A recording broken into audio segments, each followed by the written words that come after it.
Сәлем достар! Бүгін біз бас ауруы туралы айтатын боламыз. Көптеген пациенттер бас ауруы мен ауа райының өзгеруін байланыстырғанымен, бұл байланысты дәлелдейтін ешқандай ғылыми зерттеулер жоқ. Егер сіздің басыңыз жиі ауыратын болса, ең алдымен оның тұрпатын және бастың ауруына әсер еткен факторларды анықтау керек. Мәселе ауа райында емес, ауа дұрыс айналмайтын бөлмеде қажетті физикалық қозғалыссыз бір қалыпта ұзақ қызу жұмыс істегеніңізде болуы мүмкін. Бастың ауруы ағзаға қажетті сұйықтық жетіспегеннен болады және су ішсек ол қояды деген пікір бар. Бұл біршама рас пікір. Кей жағдайларда ағзаның құрғауы бас ауруын тудырады.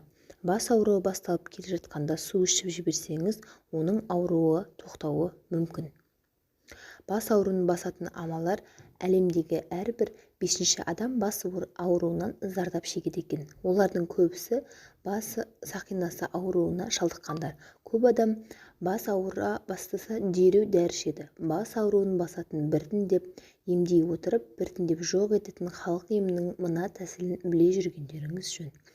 Күнде таңертең 1 стакан сүтке 1 ас қасық бал салып, оған 0,10% 2 граммуе қосып ішу керек.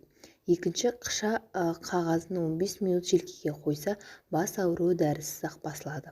Бастың ауырған тұсына 40 қабат, яғни капустаны, өгей шөп, мат и мачеха, жалбыз, мята жапырақтарын бассаңыз, бас деген қоюы мүмкін.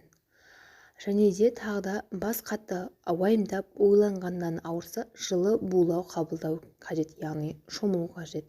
Аяқты ыстық суға 15-20 минут салып отыру керек. Содан соң 1 стакан қайнаған ыстық суға 1 шай қасық жалбыз ұнтағын салып, демдеп ыстық күйінде ішуіңізге болады.